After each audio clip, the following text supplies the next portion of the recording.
Todos os irmãos. Os irmãos estão me ouvindo bem?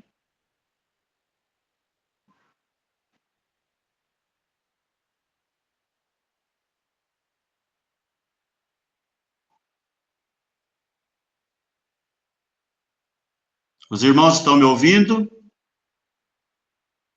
Sim. Amém. Estamos ouvindo, graças a Deus. Glória a Deus, irmãos. Muito bom participar com os irmãos desse estudo, amém? Mesmo que distante de cada um, mas crendo que o Senhor Jesus Cristo está com cada um de nós a todo momento, meus irmãos. Glórias a Deus. Senhor nosso Deus e Pai que está no alto, nós agradecemos a Ti, Jesus Cristo amado, por este momento ao qual estamos reunidos na Tua santa e bendita presença, Jesus. O Senhor disse, ó Pai, através da Tua palavra, que aonde houver 2 ou 3 reunidos no meu nome, ali eu estarei. Nós cremos, Jesus Cristo amado, que o Senhor está presente no meio do Teu povo e no meio da Tua igreja, Jesus Cristo amado. Abençoe, Deus amado e Pai santo, a cada um dos irmãos, que mesmo distantes, nós estamos reunidos na Tua presença neste momento, meu Pai. Senhor Jesus Cristo, que o Senhor venha abençoar o pastor no estudo desta noite, Jesus Cristo amado. Que o Senhor dê sabedoria a ele, que o Senhor dê palavras, Jesus, para que todos nós possamos aprender um pouco mais de Ti. É no nome do Senhor Jesus Cristo que agradecemos até o presente momento de o Senhor estar segurando cada um de nós nas Tuas mãos santas, potentes e poderosas. Desde agora nós agradecemos, para todos sempre. Amém, Jesus. Amém, Jesus. Glórias a Deus.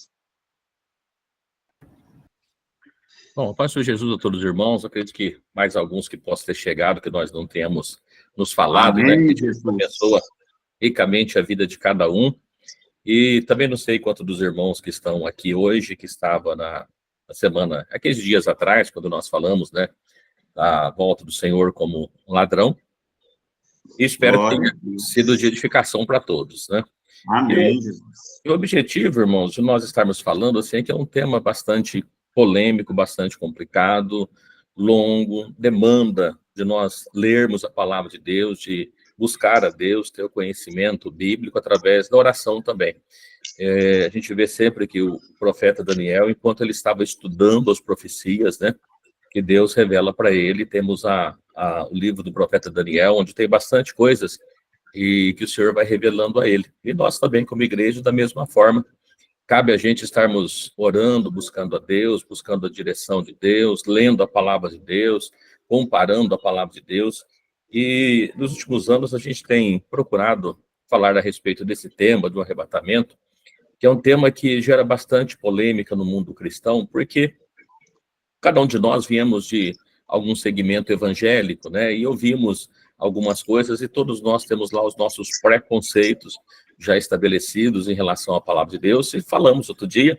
Então nós temos aí, como nós mencionamos, muitas pessoas que acreditam que o arrebatamento ele pode acontecer a qualquer momento, é eminente, outros não, mas o que a Bíblia fala? Então a gente leu alguns textos algumas semanas anteriores falando a esse respeito, e hoje eu gostaria de estar aprofundando com os irmãos a respeito do que diz o próprio sermão escatológico de Jesus lá em Mateus 24.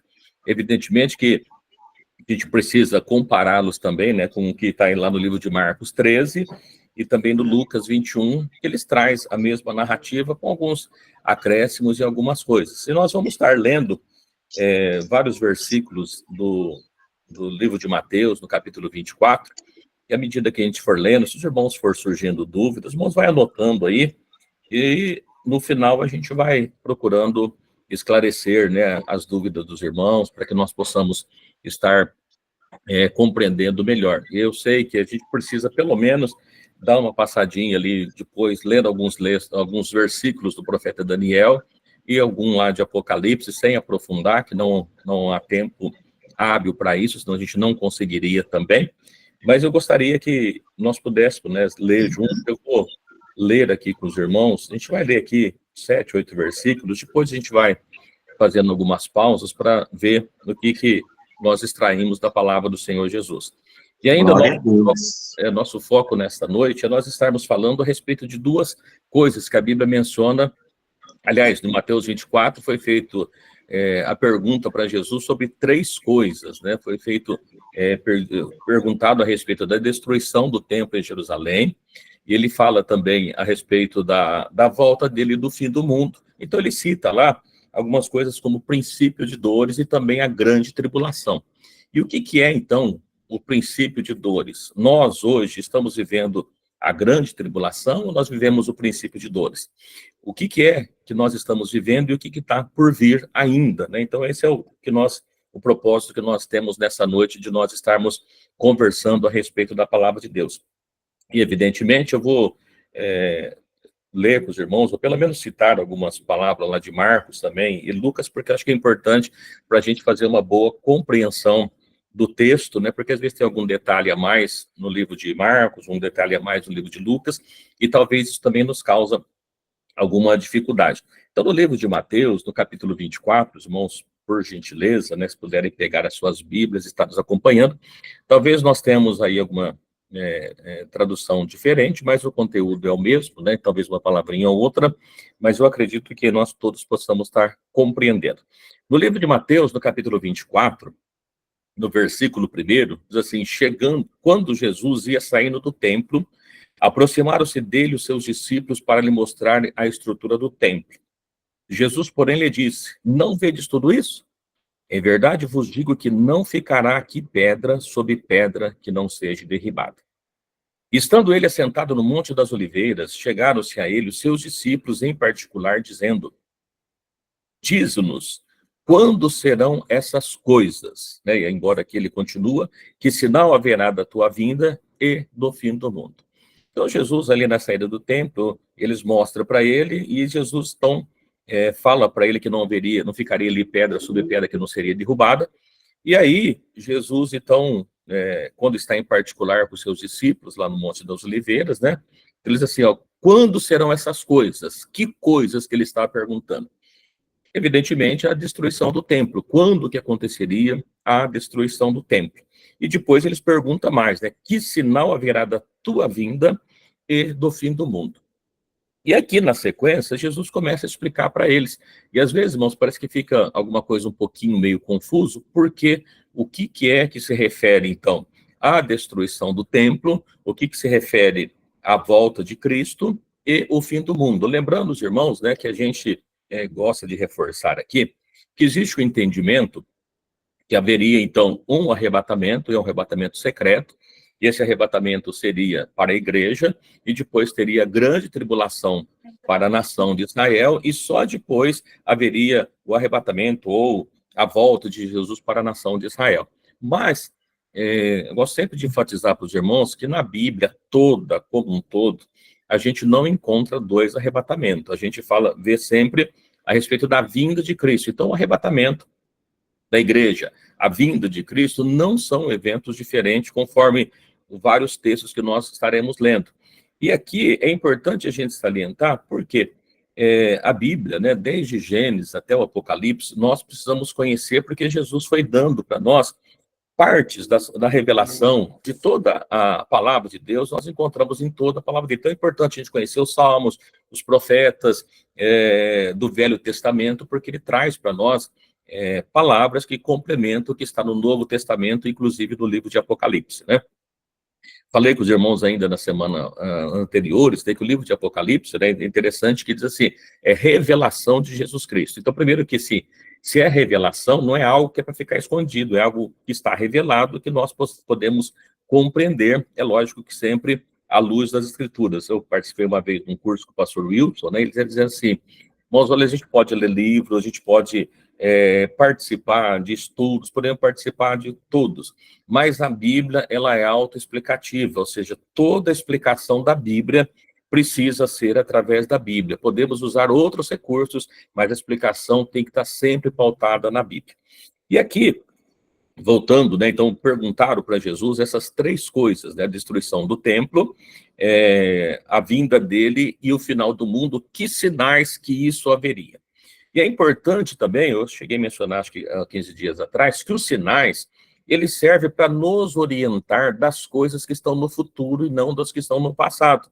Algumas compreensão de algumas pessoas que parte do que que Jesus falou, já se cumpriu no ano anterior, quando teve lá Antíoco Epifanes, né, Antíoco Epífanes lá anteriormente, mas nós vemos que não, que tudo que está na Bíblia, o sinal é para mostrar das coisas que vão acontecer, né? Se nós chegarmos para atravessar uma rua, tiver uma placa de sinal de para, ela tem que estar antes de nós atravessar, porque depois não vai resolver muito. Então, os sinais mostram para ver as coisas que estão distantes, as coisas que estão à frente. E aí Jesus, então, vai começar a falar para eles a respeito dessas 3 coisas que foi dito, né?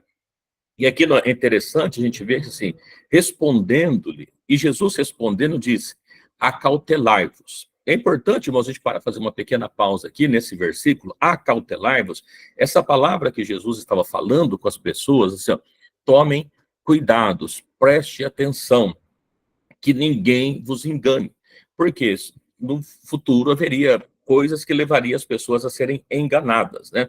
E aí ele vai dizer assim, porque muitos virão em meu nome, dizendo, eu sou o Cristo, e enganarão a muitos. E dentro dessa sequência, embora ele não está dizendo o momento certo que isso ia acontecer, mas é fato que, nos dias que nós vivemos, já surgiram pessoas dizendo que é o Cristo. Os irmãos devem conhecer, no Brasil surgiu um cidadão chamado, dito que é Henry Christ, dizendo que é o Cristo. Tem na Índia outra pessoa que diz que é o Cristo. Em outros lugares você vai encontrar pessoas dizendo que é o Cristo. Isso sempre aconteceu e vai continuar acontecendo até a volta de Jesus, porque ele não diz que uma ou outra pessoa viria dizendo que era o Cristo, mas assim, muitos virão em meu nome dizendo que eu sou o Cristo. E aí ele continua dizendo, e ouvireis de guerra, de rumores de guerra. Olhais, não vos assustais, porque é mistério que tudo isso aconteça, mas isso não é o fim. E aqui nós vamos ver também que Jesus falando de guerra, rumor de guerra, e o mundo, desde que é mundo, principalmente depois de Cristo, nós temos guerra o tempo todo, nunca parou, nós temos guerra que está acontecendo, né? Na Ucrânia, na Rússia, temos a guerra civil na Síria, enfim, guerras sempre existiram e vão continuar acontecendo. E ele está dizendo assim, é necessário que isso aconteça, mas isso não é o fim. É sinal, mas ainda não é o fim. E ele continua dizendo assim, porque se levantará nação contra nação, reino contra reino, haverá fomes, pestes, terremotos em vários lugares. Também é importante esses sinais que Jesus foi dando e foi falando, porque nação contra nação, há muito tempo já existe, acontece. Reino contra reino, há muito tempo já acontece. Os irmãos que estudaram as cruzadas, principalmente depois de Cristo, a recuperação de Jerusalém, sempre vem acontecendo. Haverá fome. Se nós perguntar para os irmãos hoje, existe fome no mundo hoje? Existe fome no mundo hoje. Então, também é um sinal da volta de Cristo. Mas isso aqui é o fim? A gente vai perceber que não. Fomes, pestes. Recentemente, nós saímos de uma peste aí, né? A Covid-19, estão vindo outra... Acho que é Mpox, que eu estava vendo ontem ainda falar a esse respeito, estão surgindo outras pestes, e vão surgindo pestes uma atrás da outra. Terremotos, né? Pouco tempo nós ouvimos dizer que, inclusive, foi sentido no Brasil terremotos, e terremotos também sempre existiu, e em vários lugares. E aqui, no versículo 8, a Bíblia trata para nós uma coisa interessante, que é assim, ó, todas essas coisas são princípios de dores, ou seja, a fome, os terremotos, as guerras, as pestes que vão acontecendo, todas essas coisas aqui são princípios, ou seja, são inícios de dores. É isso que Jesus vai falando. Bom, mas quando a gente olha essa questão de princípios de dores, inícios de dores, lá no livro de 1 Tessalonicenses, no capítulo 5, a gente vai voltar, tá, irmãos? Vai só para a gente entender algumas coisas que Jesus fala, né? No livro 1 Tessalonicenses, no capítulo 5, no versículo 3, deixa eu achar aqui rapidinho. Eu quero só citar esse versículo, a gente vai manter aqui ainda no livro de Mateus, né? Mas em 1 Tessalonicenses, 1 Tessalonicenses, no capítulo 5, no versículo 3, Jesus, Paulo escrevendo, né, diz assim, 5, 3. Pois, quando disser a paz e segurança, então lhe sobrevirá repentina destruição, como as dores de parto, aquela que está grávida, de modo algum escaparão. Bom, o que o apóstolo Paulo nos está dizendo é que a volta de Jesus também ela está ligada como uma mulher que está grávida. E parece apenas uma citação que não faz muito sentido, mas se nós fizermos uma pesquisa, os irmãos fizeram uma pesquisa, nós percebemos uma coisa interessante, que o período de gestação de uma mulher, quando a gente era pequeno, dizia que era 9 meses, hoje é tratado de 38 a 42 semanas, ou seja, o período de gravidez, na verdade, o período correto seria de 40 semanas, né? E a gente conhece também, sabe que toda mulher que está grávida, no início da gravidez, ela não tem muitos sintomas, mas ao passar do tempo, esses sintomas vão aparecendo, vão aumentando. Nas últimas semanas, os sintomas são mais fortes, e nas últimas horas, os sintomas são mais fortes ainda.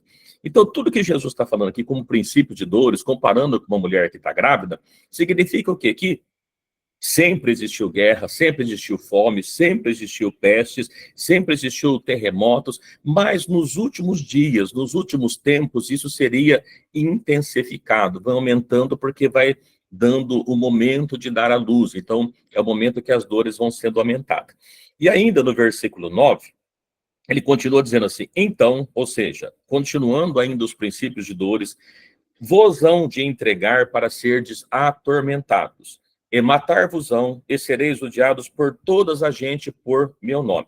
Então, quando a gente olha ainda no princípio de dores, Jesus falando com os seus discípulos, diz assim, que ele seria atormentado, seria entregue, seria morto, e nós vimos que tudo isso aconteceu desde que Cristo morreu, houve uma grande perseguição contra a igreja. Nós vemos no livro de Atos dos Apóstolos a perseguição, né, contra o Estevão, contra o Pedro, que foi preso, contra o Tiago. A gente vai vendo todos pessoas que foram mortas, e ao decorrer do tempo, tudo isso foi acontecendo, mas Jesus dizendo para eles assim, olha, isso tudo ainda faz parte do princípio de dores. E ele continua dizendo, nesse tempo, ou seja, no tempo de princípio de dores, muitos serão escandalizados, trair-se-ão uns aos outros aborrecerão, e eu volto sempre para os irmãos, todas essas coisas, de muitos se escandalizar, de pessoas trair uns outros, sempre aconteceu. Nós vemos que o próprio Judas traiu a Cristo, né, o próprio dos seus discípulos. Mas, com o passar do tempo, essas coisas vão sendo intensificadas. E aí ele vai dizendo ainda, olha, surgirão muitos falsos profetas e enganarão a muitos. Então, tudo isso ainda dentro do princípio de dores, o princípio gestacional, não faz parte da grande tribulação, tudo isso que está sendo citado ainda. E ainda dentro desse período, né, como vamos caminhando, diz assim, por multiplicar a iniquidade, por multiplicar o pecado, o amor de muitos se esfriará. E nós vemos isso ao decorrer da história da igreja, os apóstolos falando a esse respeito, nos dias que nós vivemos, quantos irmãos que nós conhecemos que têm deixado a fé, quantos têm abandonado a graça, mas e tudo isso ainda está dentro do princípio de dores, né? E ele diz assim, mas aquele que perseverar até o fim será salvo. Então a salvação é aqueles que for perseverarem até a sua morte, até o final da sua vida, e este evangelho do mundo ser pregado a todo mundo, em testemunha a todas as gentes, então virá o fim. Então o que Jesus está dizendo? O fim, e ele não está citando aqui o período da grande tribulação, mas ele está dizendo que para as pessoas, né, que quando o evangelho foi pregado a todas as gentes e o testemunho for dado, então virá o fim. Essa parte do evangelho, irmãos, legítimo, verdadeiro, ser pregado, isso tudo vai acontecer apenas realmente no período do fim.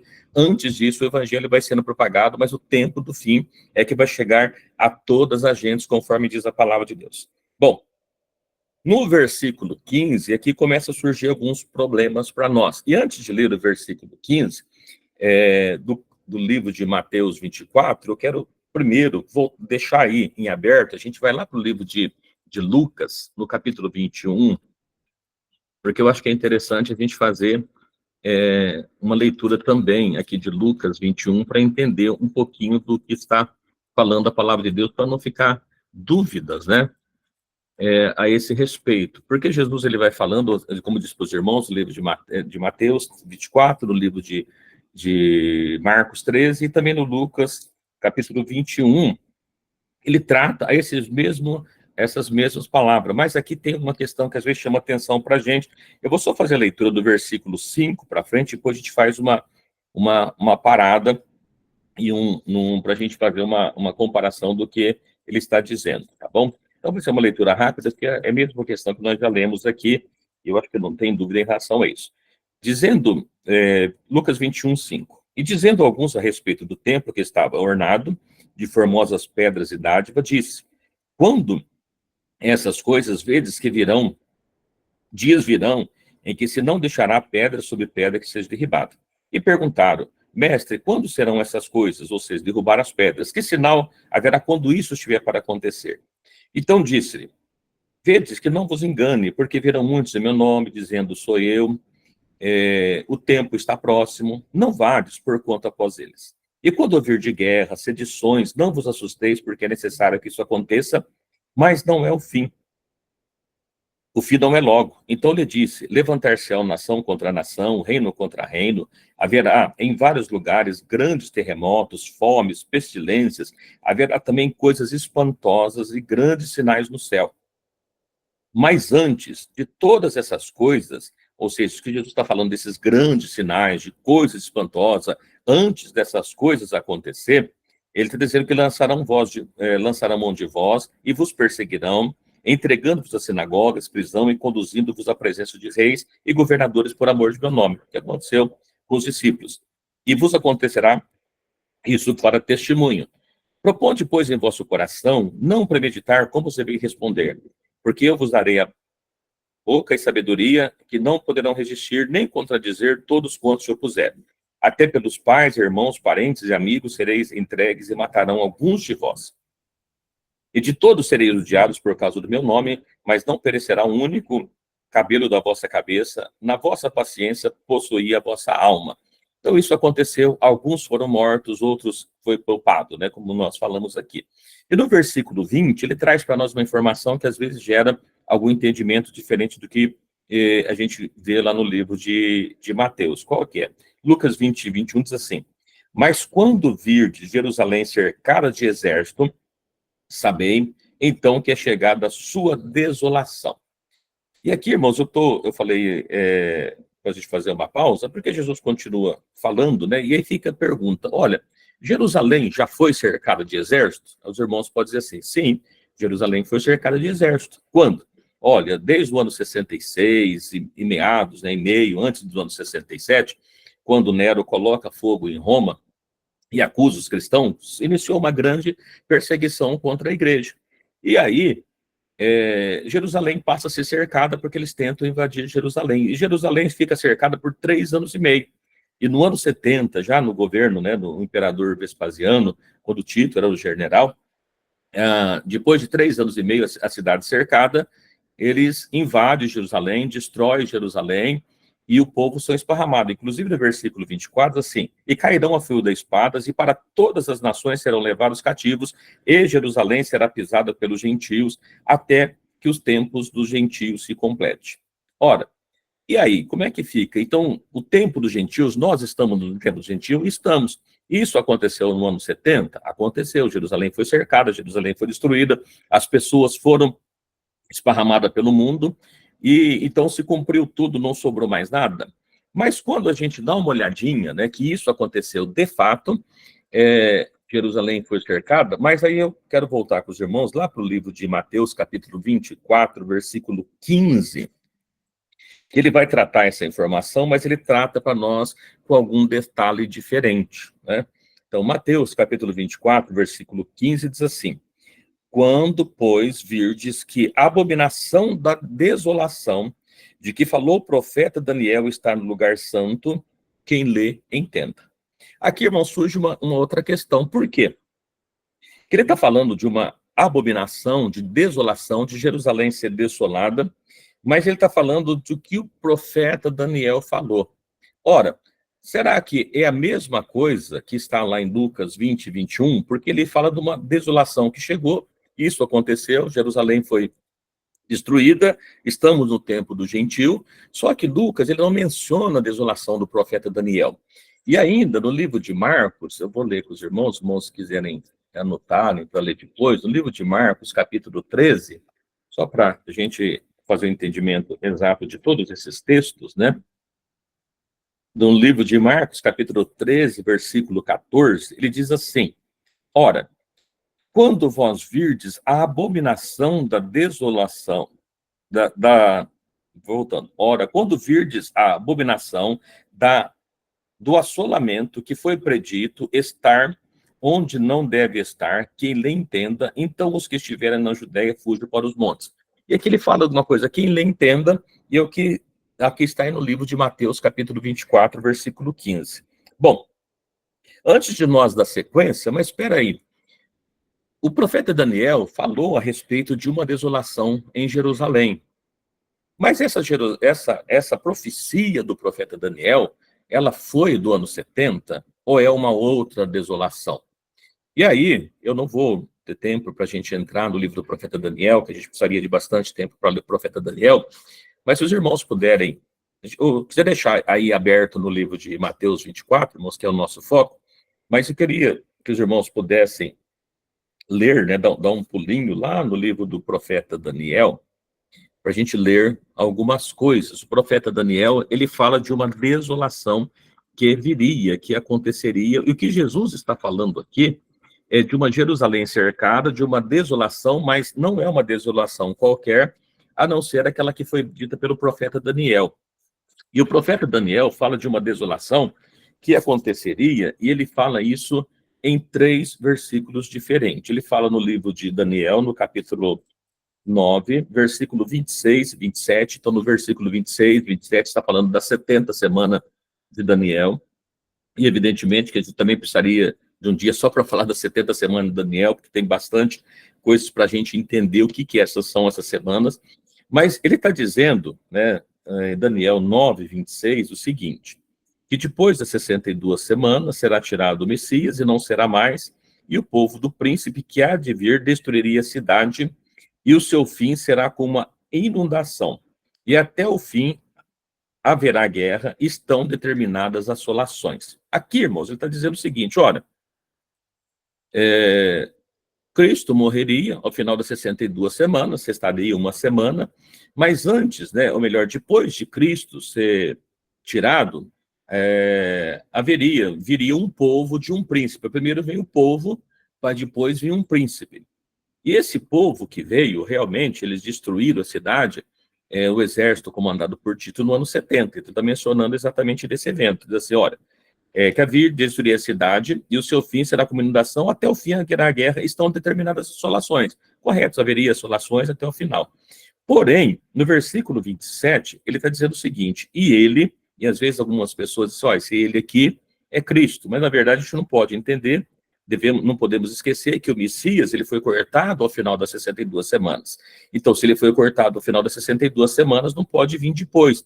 E Cristo foi levado aos céus e não retornou mais ainda, né? Então, ele seria o príncipe do povo que haveria de vir, firmará o concerto por muitos por uma semana. E na metade da semana fará cessar o sacrifício e a oferta de manjares. E aqui na sequência. E sobre a asa da abominação virá o assolador, e isto até a consumação, e o que está determinado será derramado sobre o assolador. Então, irmãos, perceba que ele está dizendo que haveria realmente a destruição da cidade, o povo destruiria, mas a assolação, né, quem traria essa assolação abominável, né, seria um príncipe que viria, que aconteceria num período específico. Isso ele faria acontecer a partir da metade da semana, quando ele faz cessar o sacrifício.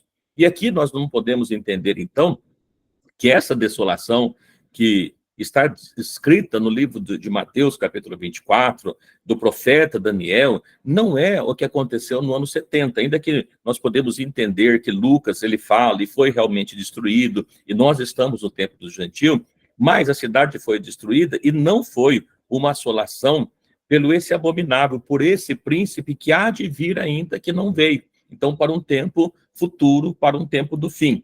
E alguém pode dizer, pastor, mas eu falei de outros versículos? Sim. Se nós olharmos lá no versículo, ainda no capítulo 11 do profeta Daniel, porque Jesus fala da abominação que o profeta Daniel falou. Então, vamos ver o que o profeta Daniel falou para nós podermos entender isso.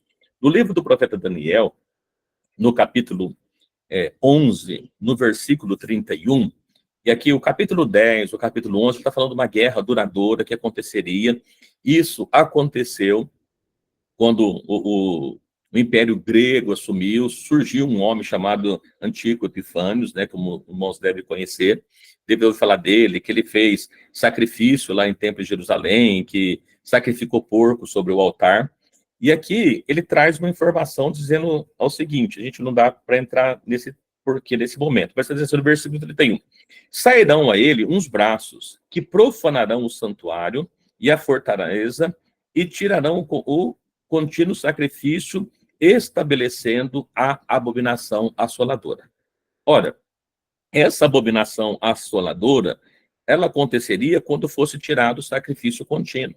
O sacrifício contínuo, nós vimos ali no capítulo 9, que seria o príncipe que ainda haveria de vir, na metade de semana faria acontecer isso. Então, isso não pode ter acontecido antes de Cristo, porque o sinal que Jesus está dando é algo para o final do mundo, para o tempo do fim. E ainda aqui no capítulo 12 do profeta Daniel, ele também continua falando ainda, o profeta Daniel, no capítulo 12, no versículo 11.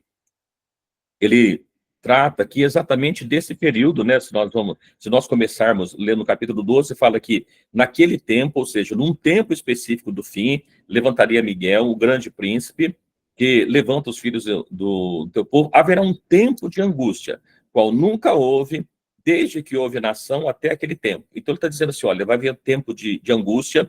Nesse tempo, Deus vai livrar lá o povo. Que povo? Aquele que achar escrito no livro da vida. É o que ele está mencionando aí. E até no versículo 2, assim, muitos dos que dormem no pó da terra ressuscitarão. A ressurreição, nós conhecemos, Paulo escreve que nós não precederemos os que dormem, né? Aqueles que morreram em Cristo, ressuscita primeiro, e depois nós que estivermos vivos, seremos transformados e subiremos para encontrar com Jesus nos ares. Então ele está falando desse momento, desse tempo. E no versículo 11, ele diz assim, desde o tempo em que o contínuo sacrifício for tirado e posta a abominação desoladora, haverá 1.290 dias. Um período específico para o tempo do fim. E ele está dizendo o seguinte, desde que foi tirado o sacrifício contínuo, haveria um período de 1.290 dias, que também precisa de bastante tempo para a gente entender do que se trata essas profecias. Mas eu li esses textos aqui, irmãos, para a gente entender algumas coisas que ele está tratando, porque essa abominação que falou o profeta Daniel aqui não é a invasão de Jerusalém no ano 70, porque não veio ainda o príncipe que vai estabelecer essa abominação assoladora que está escrito aqui.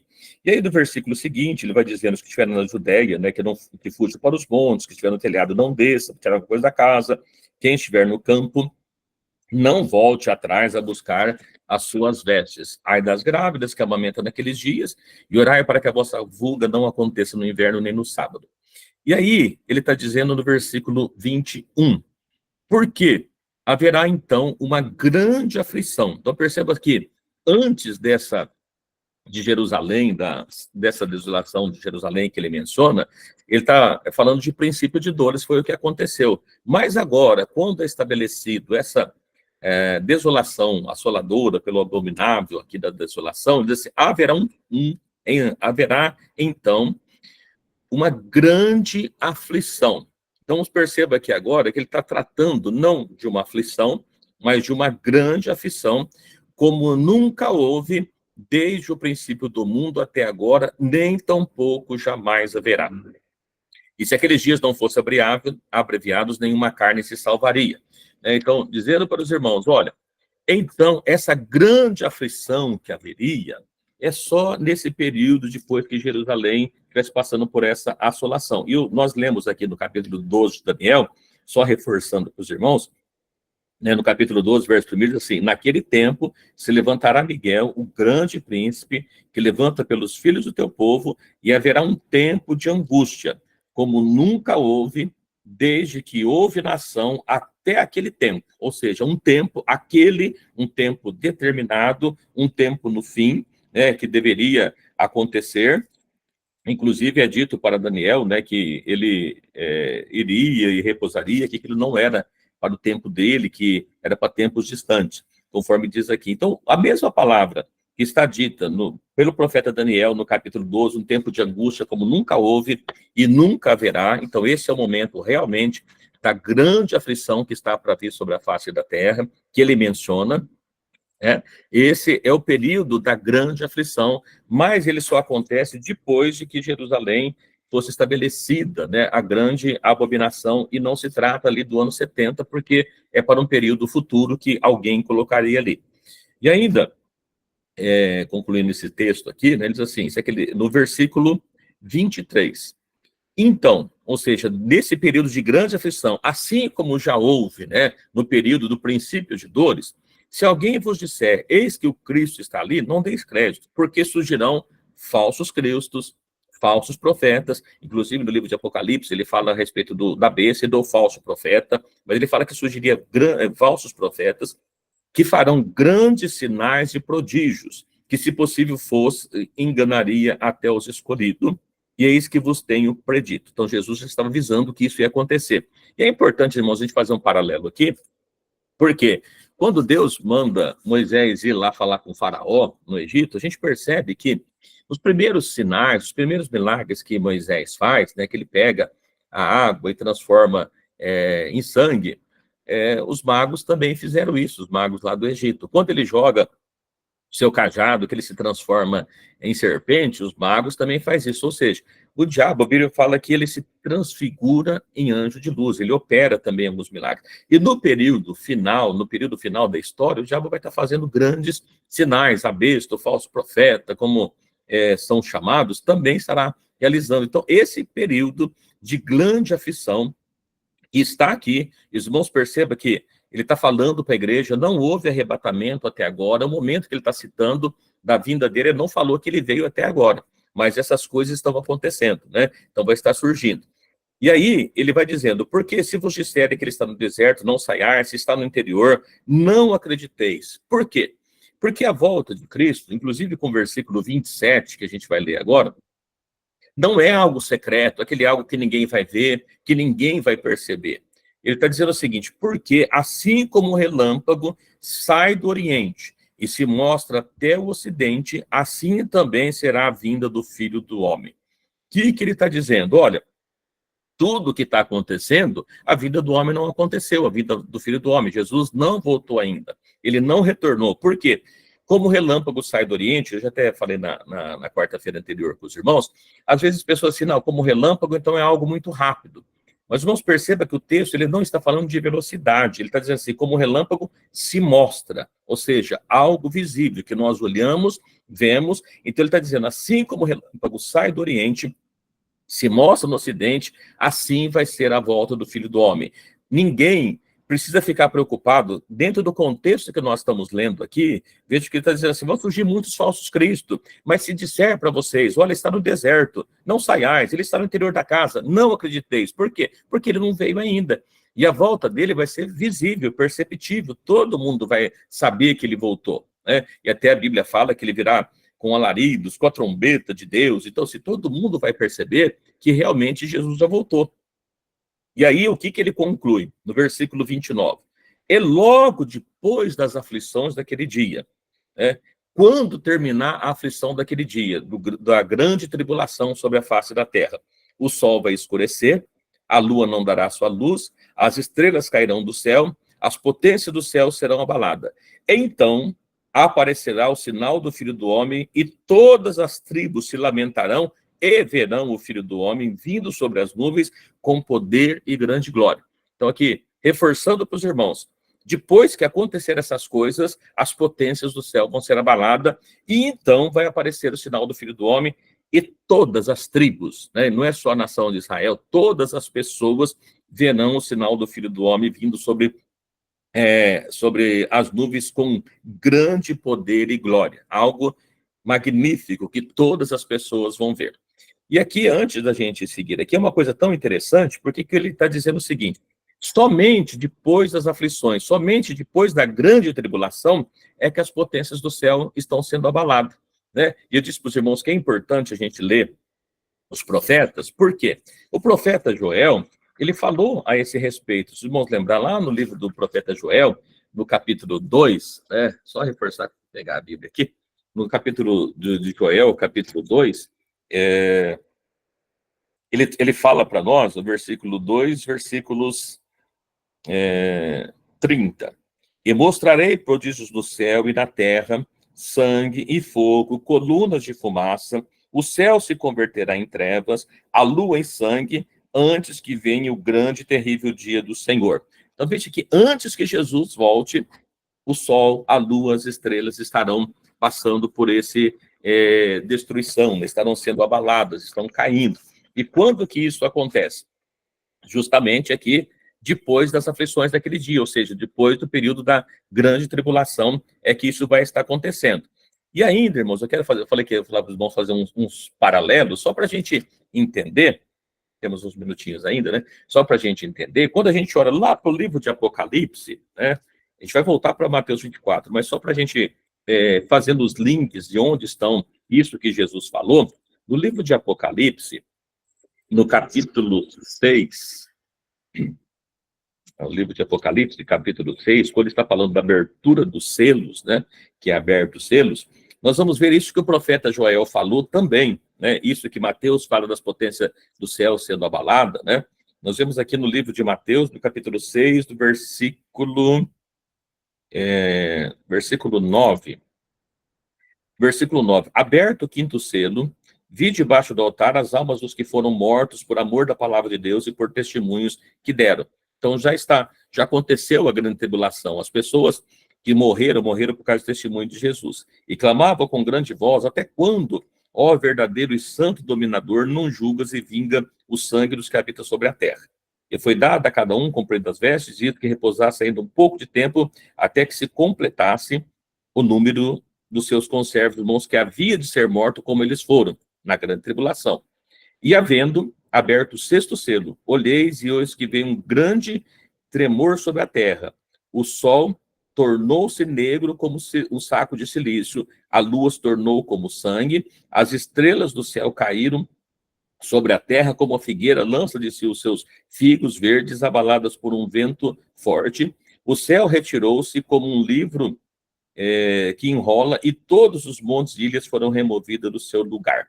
Então, o que está acontecendo? Na abertura do sexto selo, acontece esses eventos que foram escritos aqui no livro de Mateus, né? Que as potências do céu seriam abaladas, o céu escureceria, a luz não daria sua luz, as estrelas cairão dos céus, as potências estão sendo abaladas. Quando? Na abertura do sexto selo. Os irmãos vai perceber que no sétimo selo, Jesus está voltando.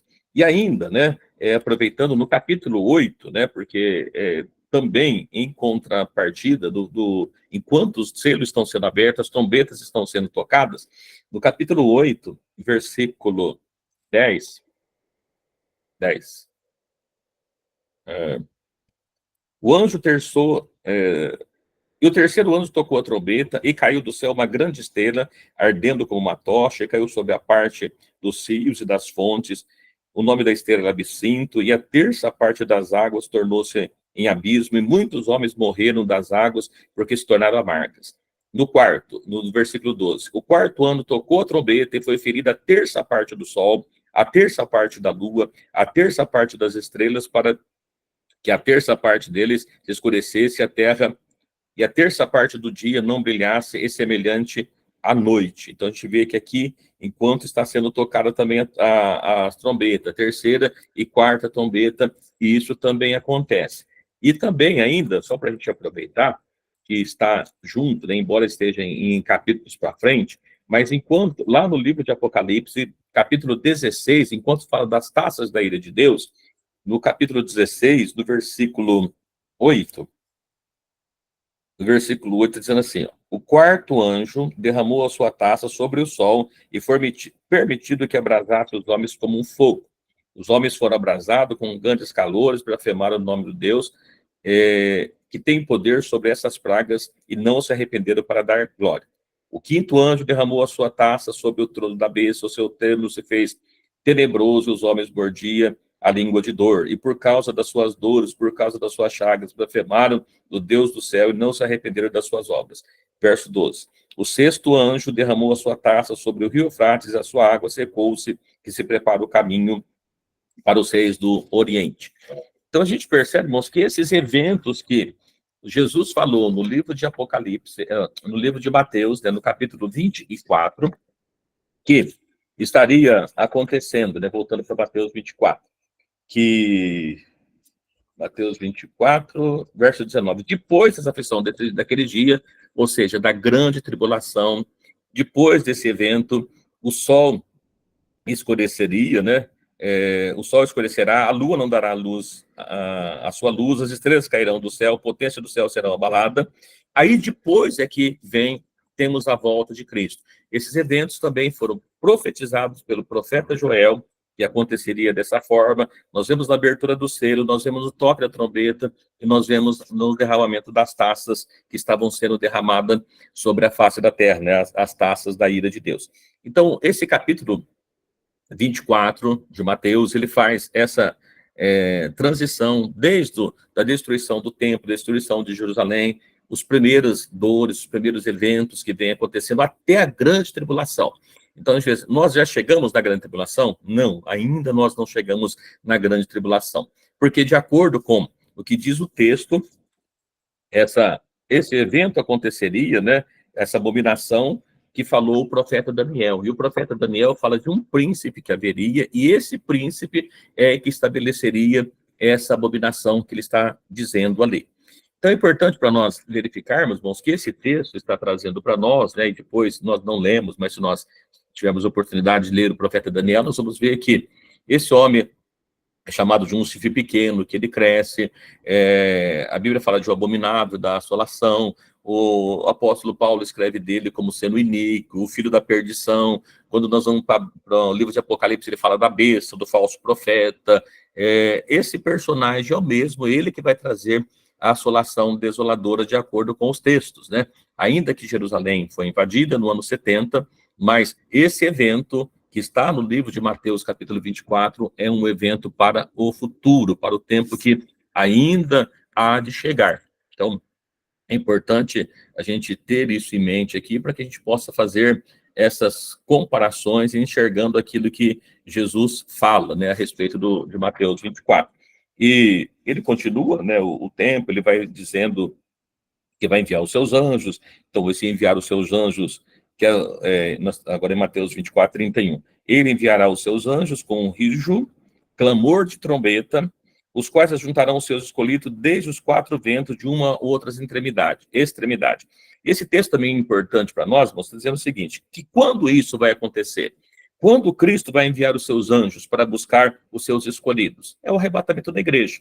E aqui é importante que não se trata só da nação de Israel, porque se fosse da nação de Israel, ele não ia dizer que vinha dos quatro ventos, de uma ou outra extremidade do céu. Esse seria a nação de Israel.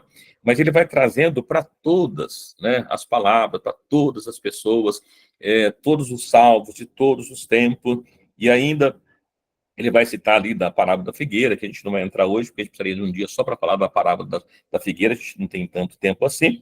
E no versículo 33, né, ele diz assim, igualmente, quando vir de todas essas coisas, saber que ele está próximo à porta. Que coisas? A assolação, a grande tribulação, os fatos que estão acontecendo, e eu achei aqui bastante interessante, não sei se os irmãos já leram, né, sobre um ano do jubileu, lá em Levítico, né, eu não vou ler para os irmãos, mas só para os irmãos para nível de conhecimento, livro de Levítico, capítulo 25, versículos 10 até 12, ele fala do ano do jubileu. O que acontecia com a nação de Israel? A nação de Israel, as pessoas estavam endividadas, então eles podiam vender a terra, podia se vender como escravo, mas era por um período do máximo até o ano do jubileu. No ano do jubileu, a palavra de Deus fala que eles voltariam para a sua casa, é um período de regresso para a sua casa. Isso acontecia a cada 50 anos. E não por acaso, a Bíblia fala que como a volta de Cristo, como as mulheres com dores de parto, da gravidez. Eu disse para os irmãos que se a gente pegar o período de gravidez, ela é de 38 a 42 semanas, ou seja, o tempo de gravidez, na verdade, é 40 semanas, que pode antecipar um pouquinho ou passar um pouquinho, mas é de 40 semanas, né?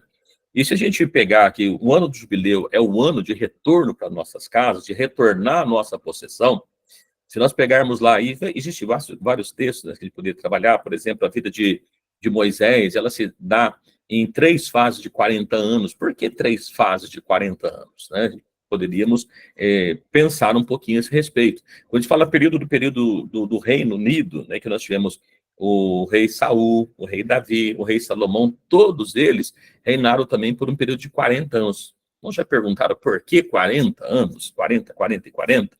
E eu estou dizendo isso tudo porque, ainda que nós não sabemos o dia, não sabemos precisar quando Cristo vem, mas se nós pegarmos aqui um período de gestação de 40 dias, ou outros fazem de 40, e multiplicar por 50 jubileus, nós teremos um período de 2.000 anos, né? Então, um ano que nós estamos se aproximando, a Bíblia manda a gente olhar para Israel, olhar para a figueira. Não sei se os irmãos têm olhado para a figueira, os irmãos sabem que tem acontecido em Israel, tem uma guerra. Também não estou dizendo que é essa guerra que vai se desencadear o anticristo, mas que a gente precisa olhar, estar atento. A Bíblia mostra sinais para nós.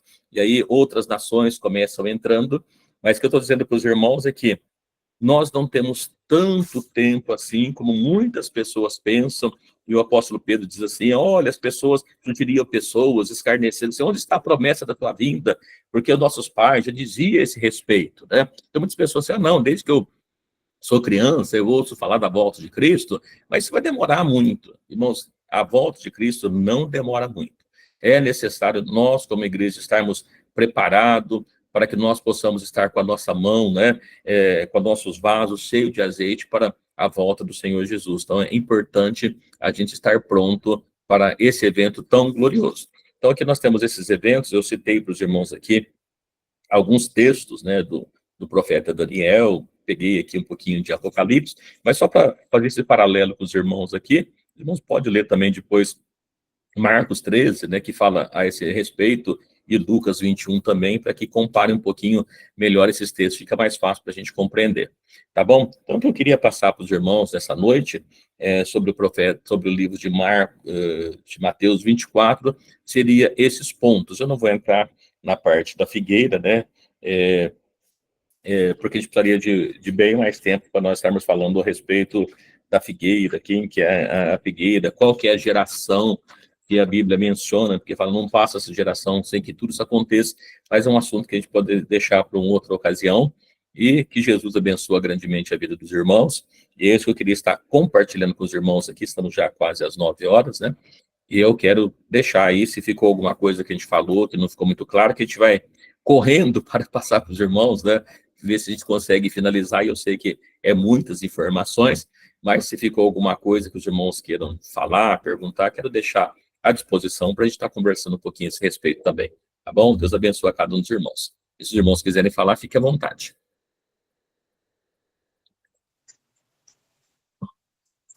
Pastor Isaías, Pastor Jesus. Amém. A todos os irmãos aí que estão assistindo, né? Muito maravilhoso o assunto.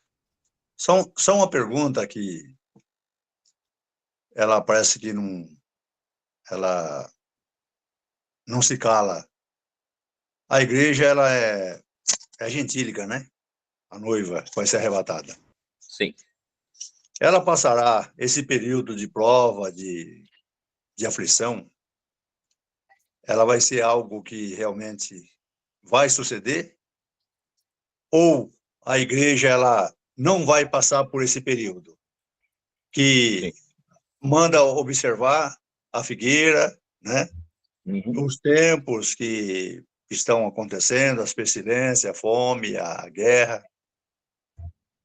A igreja gentílica, ela vai passar por essa provação, ou ela, de alguma forma, ela vem assim de uma forma espiritual, essa batalha sobre a igreja? Ela passará ou não por essa prova de perseguição e tudo mais? Amém. Pastor Artim, então, essa é a grande questão, que as pessoas sempre dizem o seguinte: a igreja não, porque quando a gente pega o capítulo 12 de Apocalipse, que a mulher foi levada para o deserto, e ali foi sustentada por Deus. Quando a gente pega, por exemplo, uma das cartas enviada para a igreja, uma das igrejas lá, né, ele fala que guardarei na hora da tribulação. Então dá-se a impressão de que a igreja ela não passa pela grande tribulação. Porém, é importante a gente ver, como eu disse para os irmãos aqui, a gente não encontra na Bíblia 2 arrebatamentos. Evidentemente que todo o foco, todo o sinal está na figueira, está lá em Jerusalém. Os grandes fatos, as grandes perseguição, ela vai acontecer em Jerusalém, né?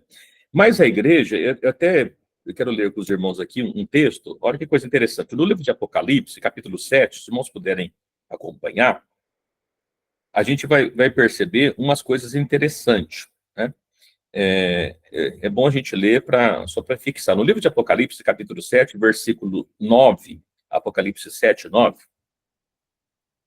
está dizendo assim, ó, depois dessas coisas está falando do selamento dos 144 mil, né? Olhei e eis uma multidão a qual ninguém podia contar.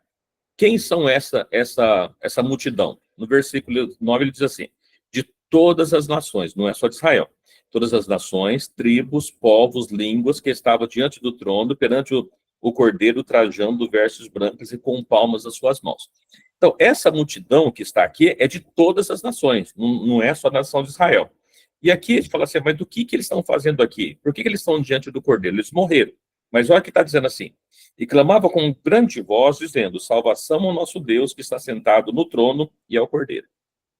E todos os seus anjos ao redor do trono, dos anciãos, dos 4 animais, se prostravam diante do trono, sob o rosto, e adorava a Deus, dizendo, amém, louvor e glória, sabedoria, ações de graça, honra, poder e força ao nosso Deus, para todo sempre, amém.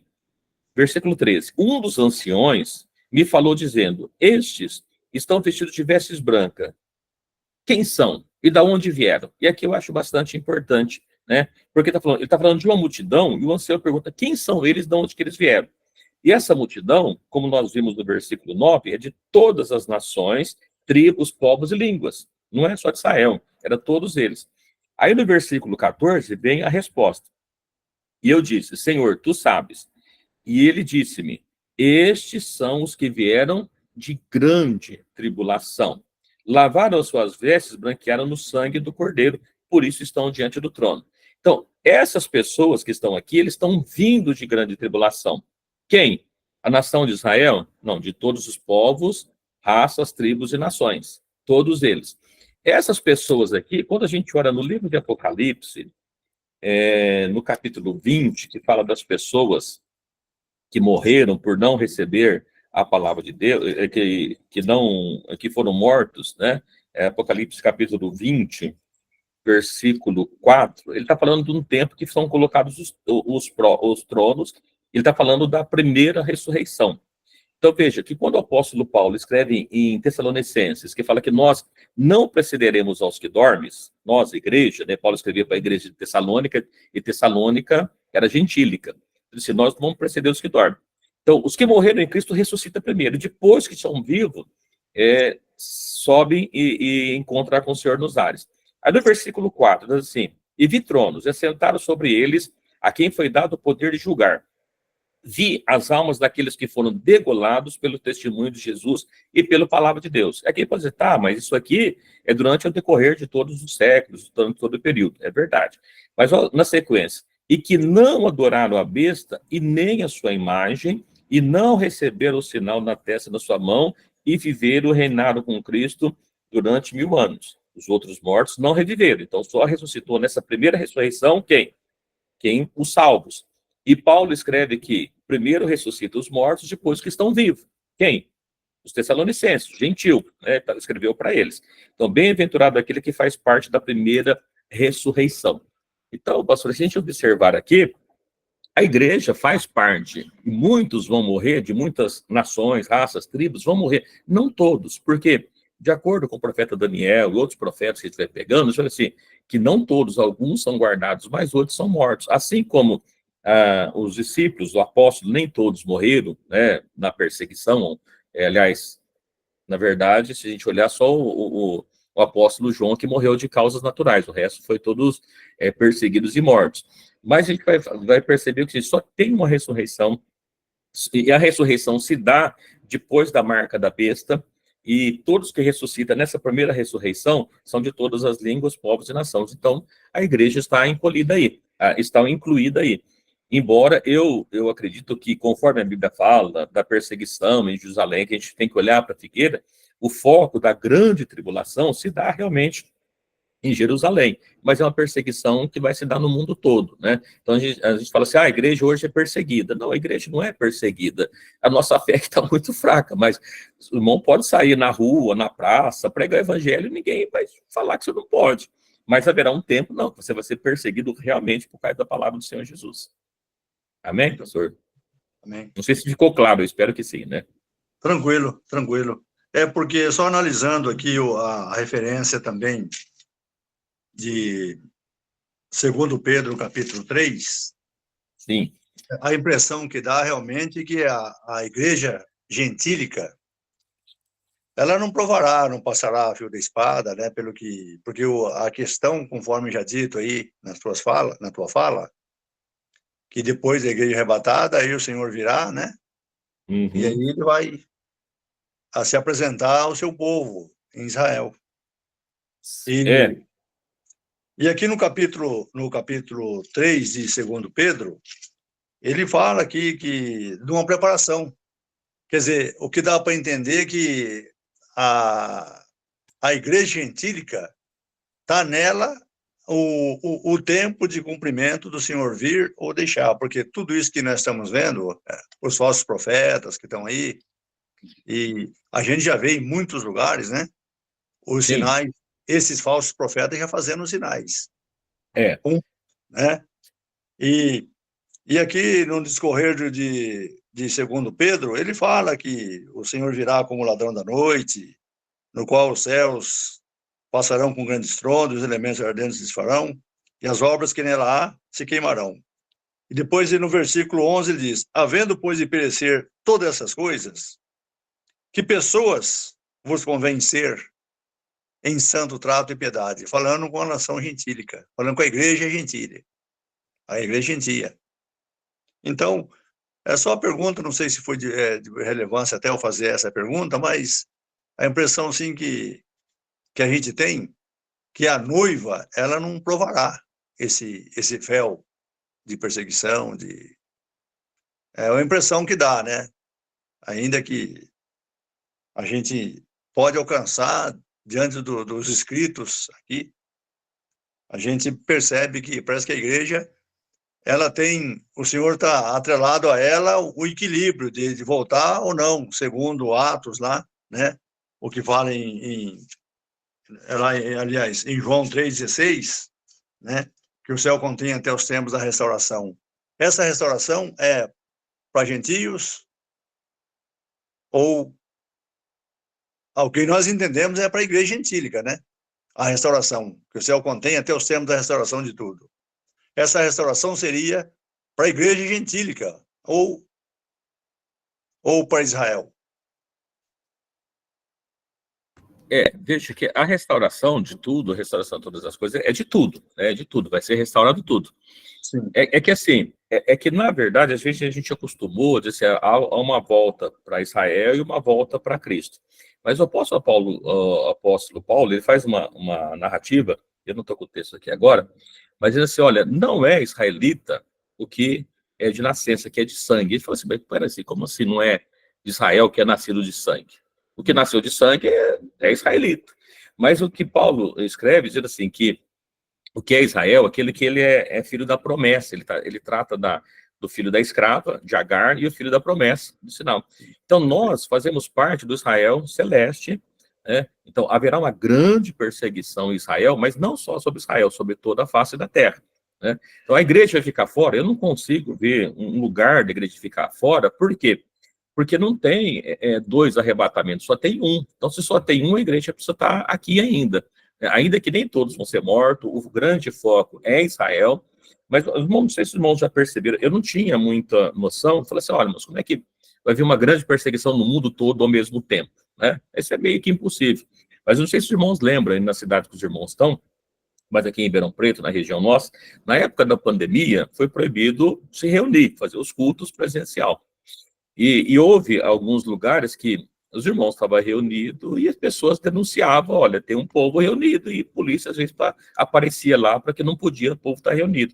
Então veja que a perseguição virá em todo mundo, a gente vai ser perseguido, a gente não vai escapar.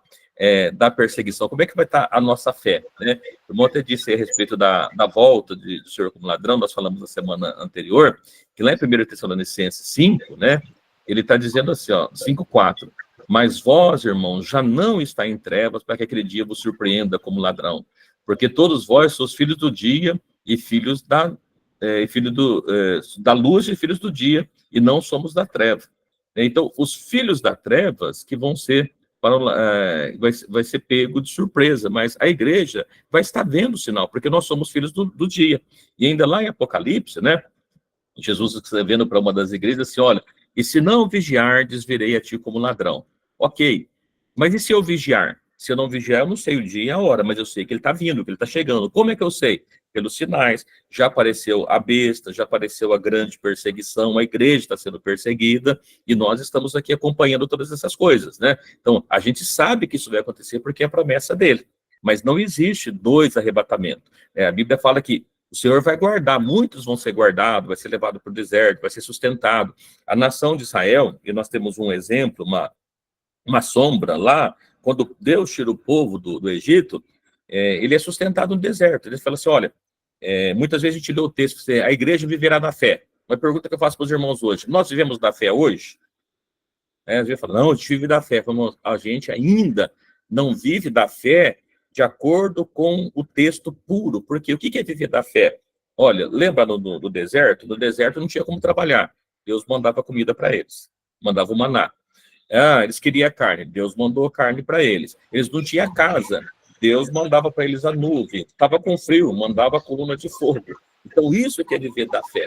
A igreja, um momento de ela viver da fé mesmo, é aquele momento que, assim, olha, não é a fé no meu trabalho, é a minha fé total em Deus. Eu creio nele, confio nele, e ainda que eu morrer, eu estou com fé nele. Isso que é a fé integral em Deus. Ou seja, se o justo viverá da fé, e se ele recuar, a minha alma não tem prazer nele. É isso que a Bíblia fala. Esse momento que é o momento da fé de verdade, né? Mas assim, haverá dois arrebatamentos, não tem. A igreja vai estar aqui, vai. A grande foco da perseguição é lá. Mas vai sobrar alguma coisa para a gente, sim, pode ter certeza. Vai sobrar algum resquício, né? Vai. Tá bom? Satisfeito, pastor. Muito obrigado. Deus abençoe, pastor Tim. Prazer em revê-lo aí. Mais alguém queria perguntar alguma coisa? Pastor Jesus, pastor. Ô, pastor, o versículo de Tessalonicenses que fala, né, nós não precisaremos que dormem, né, e eles estarão primeiro, e depois nós subiremos e tal, e aí acontecerá um único evento, né, que o senhor falou, né, que vai ser o arrebatamento da igreja, é um só, né. Aí tem um versículo que fala, né, que todos onde comparecerão de tribunal de Cristo, né. Aí eu gostaria de saber, no caso, quando acontecerá isso, todos vão onde comparecer, quem, e se, no caso, após esse arrebatamento, ainda há salvação? Boa pergunta. A irmã fez uma pergunta bastante interessante, bem complexa, né?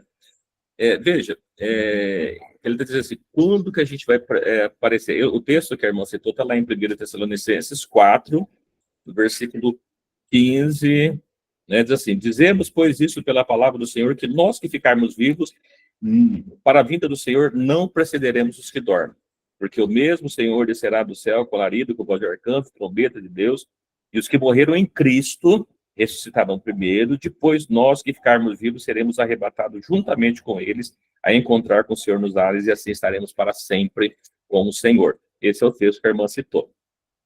Então, o que acontece? Bom, primeiro ponto é esse aí. O segundo, que nós lemos lá em Apocalipse 20, lá ele fala da primeira ressurreição. Todos comparecerão ao tribunal de Cristo, né? O que acontece? Se nós não lemos, mas no livro de Daniel, ele fala que o chifre pequeno cresce, até que vem o Sião de dias e coloca-se tronos ali. Então, nesse primeiro momento, quando fala que nós seremos julgados, né, apareceremos diante do tribunal de Cristo, a primeira coisa, quando a gente vê que, ainda que seremos julgados, haverá um julgamento após a vinda de Cristo, né, há uns eventos ali que fala que o diabo vai ser preso, depois de 1000 anos, as nações, o diabo volta para reunir as nações dos que sobraram ali. Então, o texto que diz assim, ó, no versículo Apocalipse 20, está assim, os outros, foi dado o poder de julgar, né? Veja que está assim, vi os tronos, e vi tronos, e assentaram sobre eles aqueles que foi dado o poder de julgar. Vi as almas, os que foram degolados pelo testemunho da justiça, pelo Jesus, pela palavra de Deus, e não adoraram a besta, nem a sua imagem, não receberam o sinal da sua testa, e viveram e reinaram com Cristo por 1000 anos. Nesse momento, ali, sentou no trono e deu o poder de julgar. Há um julgamento aqui. Nesse primeiro momento aqui, mas quem está sendo julgado aqui é a igreja. A igreja, todos os salvos em Cristo, eles entram e faz parte desse julgamento. E, evidentemente, todos esses que ressuscitam, embora faz parte do julgamento, mas é um julgamento que todos eles vão ser salvos. Por quê? Os que não foram salvos continuam mortos. Olha o que ele diz no versículo 5. Os outros mortos não reviveram, até que os 1000 anos se acabaram. Esta é a primeira ressurreição. Bem-aventurado e santo aquele que faz parte da primeira ressurreição. Quem ressuscitou na primeira ressurreição? Sobre este não tem poder a segunda morte, mas serão sacerdotes de Deus e de Cristo e reinarão por 1000 anos. E aqui, irmãos, eu faço, eles são julgados. Lembra que, eu não estou com o texto aqui agora, mas fala que cada um vai receber o galardão segundo as suas obras? Aqui, nesse momento, porque a Bíblia fala que nós reinaremos com Cristo durante 1000 anos. Seremos reis e sacerdotes. Seremos reis e sacerdotes nos anjos? Não, é na terra, porque o milênio é que na terra nós vamos julgar as outras nações. Então, já passou pelo julgamento, recebe o galardão, porque só ressuscita os salvos, os demais não ressuscita. Aqueles que não são salvos, que não morreram também, vai continuar vivo aqui, né? Porque só é preso por 1000 anos o diabo, e fala que é lançado no inferno só a besta e o falso profeta. Os demais não são. No versículos anterior, ali no capítulo 19, versículo 20. A besta foi presa e com ela o falso profeta, que fizeram os sinais que enganou, receberam o sinal da besta e adoraram a sua imagem. Esses dois foram lançados vivos no ardente lago de fogo e enxofre. Então, assim, o lago de fogo é um inferno definitivo, né? Onde as pessoas estão no lugar de tormento, não é um inferno definitivo ainda. Aí no versículo, depois, lá no final, acabaram-se os 1000 anos, será solto de sua prisão e sairá enganar as nações dos 4 cantos da terra. Ou seja, tem gente viva que não são salvos vivendo na terra, né? Então ele lá sai para enganar as pessoas. Aí o diabo, só depois dos 1000 anos, é que é lançado no lago de fogo. Olha no versículo 11 do capítulo 20. E vi um grande trono branco que estava sentado sobre eles, e cuja presença fugiu à terra, e não se achou lugar para eles. Então, aqui é colocado um trono branco e existe um segundo julgamento. Quem estará nesse segundo julgamento? Todos aqueles que não ressuscitaram na primeira ressurreição, esse aqui é o da segunda ressurreição, e as pessoas que viveram no milênio de Cristo para cá. Tá? E assim, e vi os mortos, grandes e pequenos, que estavam diante do trono, abriu-se os livros, e outro livro, que é o da vida, e foram mortos, os mortos foram julgados segundo os que estavam escritos no livro, segundo as suas obras. E aí, o mar dá os mortos, ou seja, todos os mortos, até no versículo 14, assim, e a morte, o inferno, também, o 13, né? Deu o morto, a morte, o inferno deram os seus mortos. Todos aqueles que morreram, morrem. Aí o versículo 15, aquele que não foi achado no livro da vida, foi lançado no lago de fogo. Olha, mas e tem alguém ali que pode estar escrito no livro da vida? Há entendimento que as pessoas que nascerem durante o milênio, porque seremos reis e sacerdotes, estaremos ministrando sobre as nações. Esses que nasceram no período do milênio, depois do arrebatamento da igreja, os textos não são muito claros, tá, irmãos? Mas aqui o entendimento, alguns acreditam que haverá oportunidade deles aceitarem também, né? Porque a gente costuma dizer assim, que o Espírito Santo foi tirado da terra. Em lugar nenhum a Bíblia fala que o Espírito Santo foi tirado da terra. A gente não tem esse texto dizendo que o Espírito Santo foi tirado da terra. Pelo contrário, fala que Cristo regerá as nações com vara de ferro e nós reinaremos com Cristo, nós os salvos. Se nós reinaremos com Cristo, reinaremos sobre nações. E aqueles que, porventura, nasceram depois, que não tiveram oportunidade, pode ter oportunidade? Há quem acredita que sim, né? A Bíblia não deixa claro, mas há um entendimento que pode ser, até porque, assim, aqueles que não foram acharam escrito o nome do livro da vida foi lançado no lago de fogo. Mas e se porventura está escrito no livro da vida? Então haveria salvação. Amém? Não sei se ficou claro para a irmã, espero que sim. Mas se não ficou, pode perguntar que a gente complementa.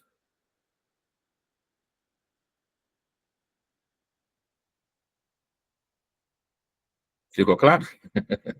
Então tá bom. Mais alguma? Pastor, acho que está fazendo com a mão levantada, fazer uma pergunta.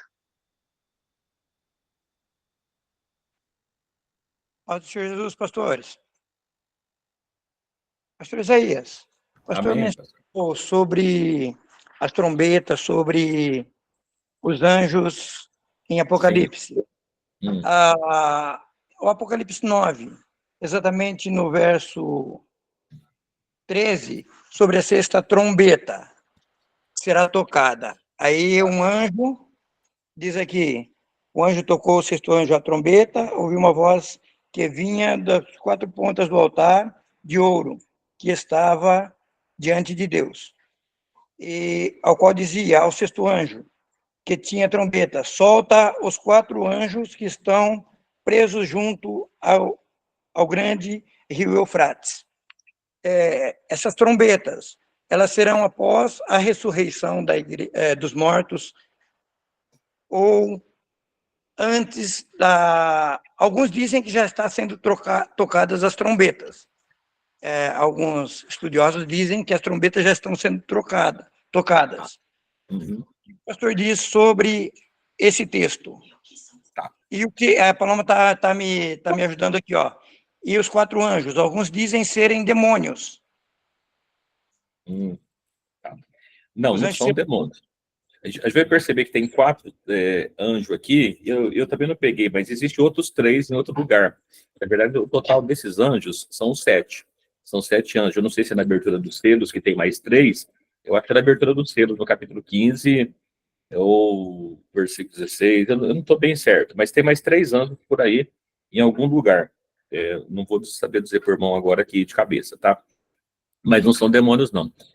Se o irmão pegar outro texto aí, que o irmão leu, diz assim, tocou o anjo, sua trombeta, eu vi as 4 pontas, o qual o sexto anjo tinha, solta os 4 anjos que estão presos junto ao grande rio Eufrates, e foram soltos 4 anjos que estavam preparados para hora, dia e mês, a fim de matar a terça parte da terra. É interessante, porque se a gente observar no capítulo 7, quando está sendo assinalado, né, no capítulo 7, no versículo 1, o irmão vai encontrar falando dos 4 anjos, ó. E depois dessas coisas, vi 4 anjos que estavam sobre os 4 cantos da terra, e tendo os 4 ventos da terra, para que nenhum vento soprasse sobre a terra, nem sobre o mar, nem contra árvore alguma. E aí surge um outro anjo do sol nascente, que tinha o selo de Deus vivo, clamou com grande voz aos 4 anjos, a quem foi dado o poder de danificar a terra. Veja que na sexta trombeta, esses 4 anjos, eles têm o poder de danificar a terra, né? Eles estão ali aguardando para isso. E aqui está dizendo assim, ó, não danifiques até que havemos assinalados o número dos salvos. Então, eles já estavam ali aguardando. Na sexta trombeta, eles são liberados para fazer, né?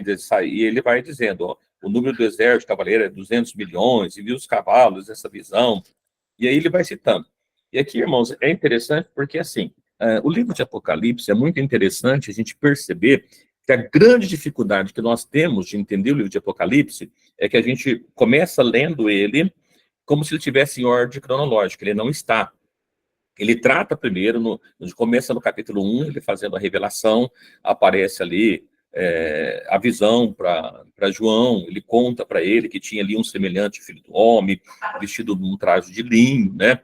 E depois ele vem a mensagem das 7 igrejas. Depois das 7 igrejas, assim, olha, o anjo mandou que ele fosse, subisse, aí começa a abertura dos selos. Quando a gente vai lendo a abertura dos selos, só depois, no sexto aqui, que a gente vai ver que começa a tocar as trombetas. E depois, só lá no capítulo 15, que começa a ter a derramada das taças de Deus. Mas, na verdade, nas aberturas de selo, começa também tocando-se as trombetas. E também, um pouquinho mais para frente, começa o derramamento das taças de Deus. Então, tudo está acontecendo ao mesmo tempo. Não é em tempo diferente. E alguns têm a visão seguinte, não, mas as trombetas já estão sendo tocadas.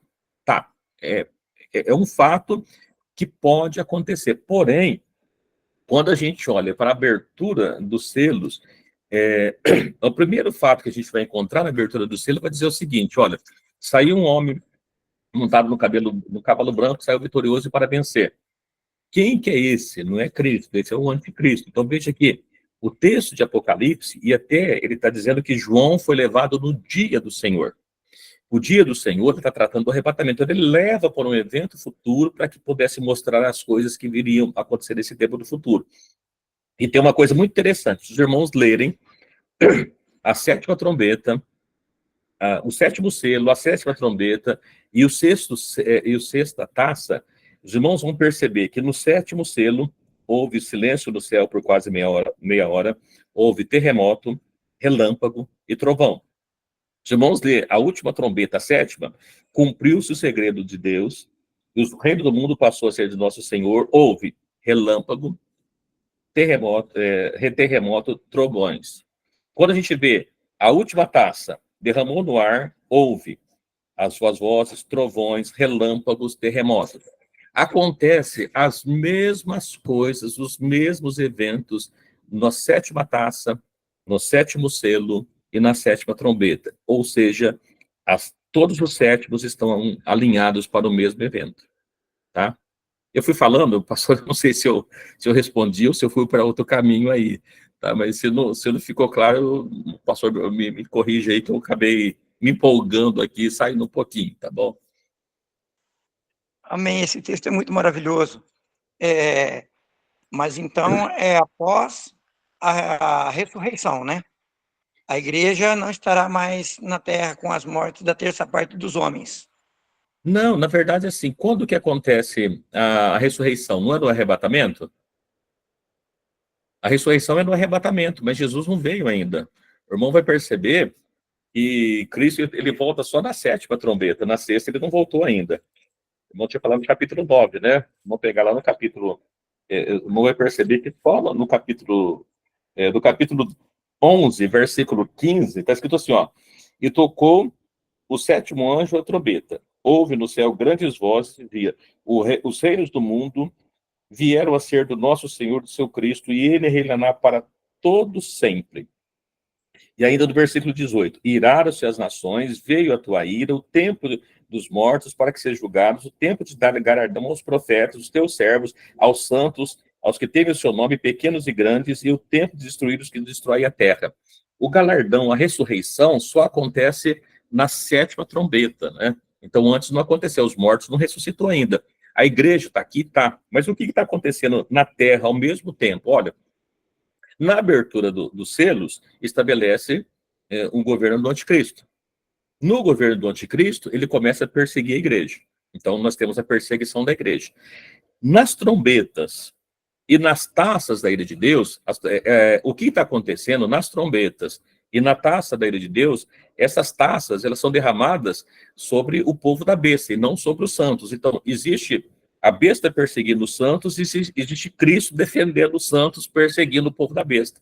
Então, a terra vai estar um caos, né? Essa que é a verdade, porque nós temos ao mesmo tempo, né, a besta perseguindo, Cristo protegendo e Cristo atacando também, tudo ao mesmo tempo, né?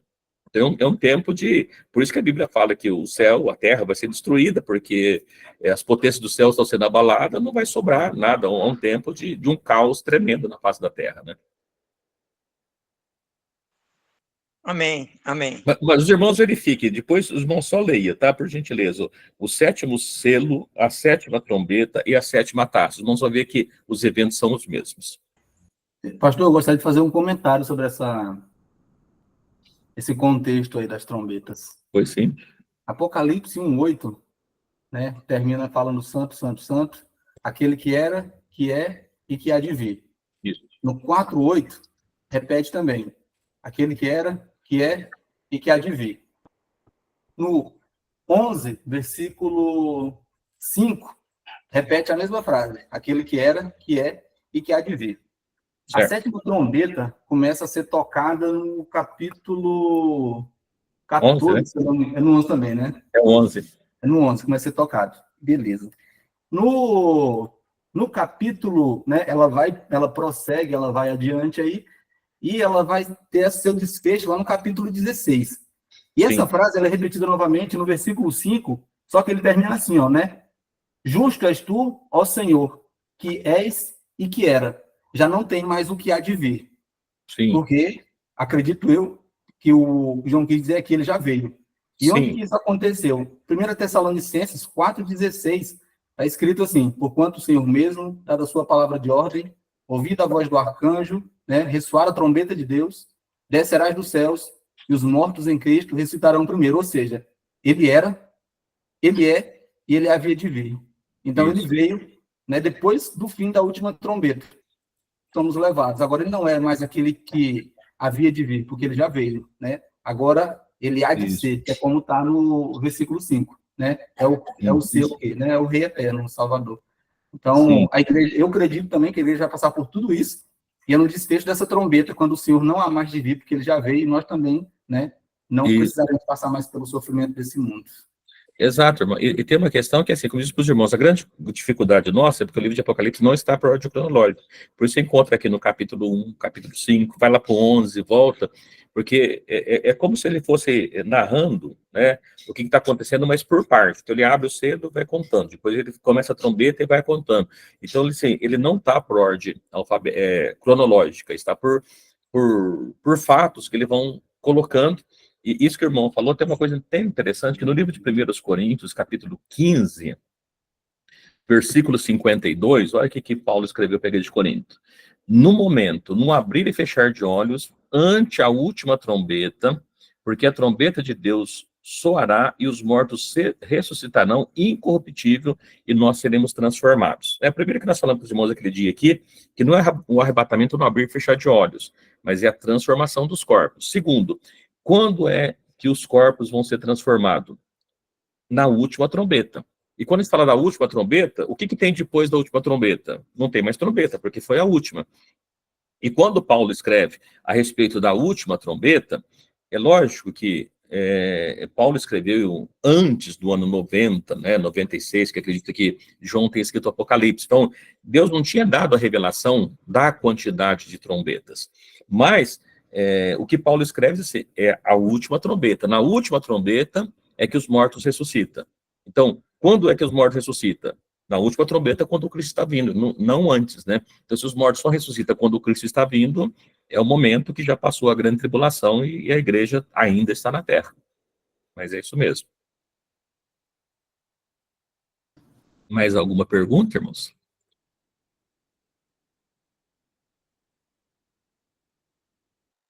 Que benção, né? Eu acho que não, acho que ficou bem claro, né? Eu costumo dizer... Oi. Não, eu só ia complementar aqui, então, a tese de que algumas pessoas comentam de que a pessoa, quando morre, já vai para o céu, não é verdade nesse caso, né? Não. Na verdade, é que quando você fala que vai para o céu, tem uma questão que é o seguinte, aonde Jesus está é céu. Então, se o irmão estiver em algum lugar, Jesus está, é céu. Então, o céu é um lugar de gozo, mas não se trata do céu, assim como os que morreram em condenação também estão no inferno, mas a Bíblia trata disso de Hades, né? Sheol, dependendo da tradução, mas também não é o inferno definitivo. O inferno definitivo é o lago de fogo, que nem o diabo foi para lá. Deus fez ele, o diabo só vai lá no final também. Então, assim, quem está no inferno hoje? Ninguém. Quem está no céu hoje? Ninguém. Mas os salvos que estão em Cristo estão no lugar de gozo, né? Temos algumas parábolas que a Bíblia fala a respeito de rico e Lázaro, está no lugar de conforto.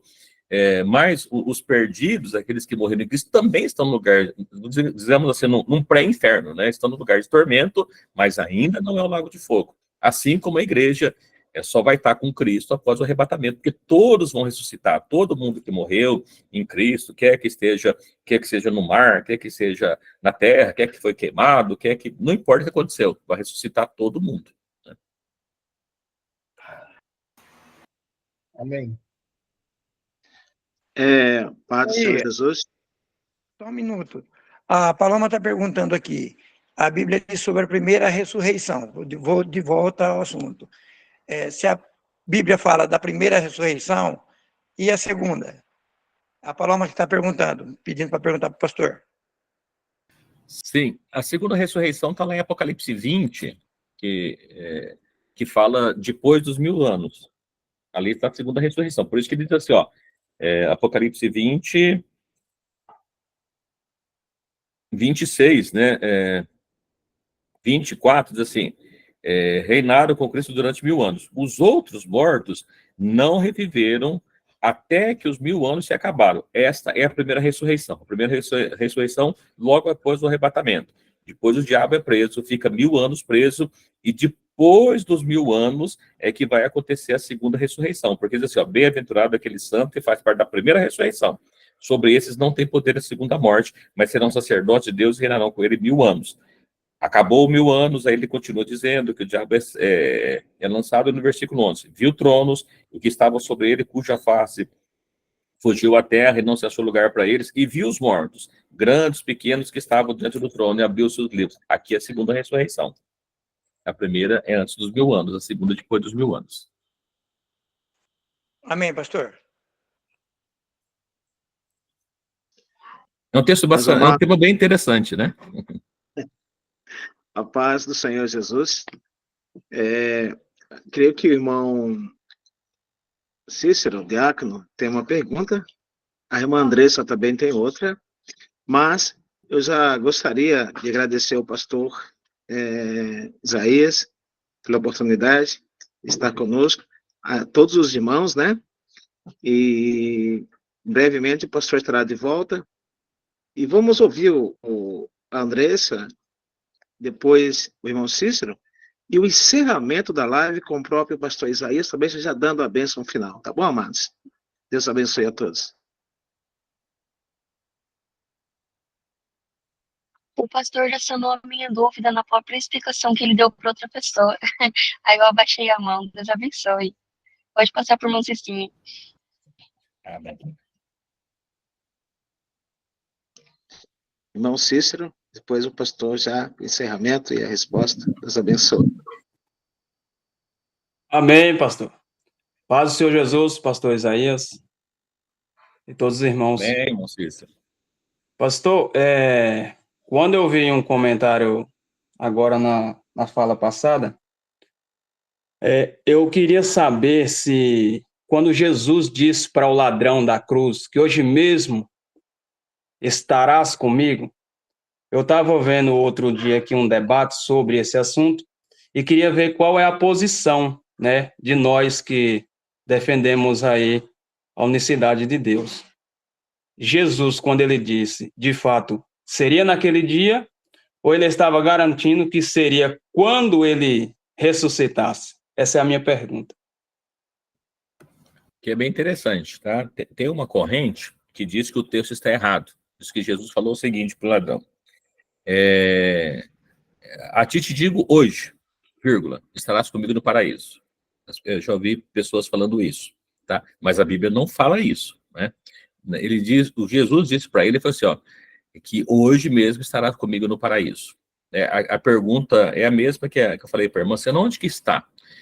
Onde você está, que a presença de Jesus está, você está no paraíso, você está no gozo, você está no lugar de descanso. Então, assim, os salvos em Cristo, eles ainda não estão no lugar definitivo.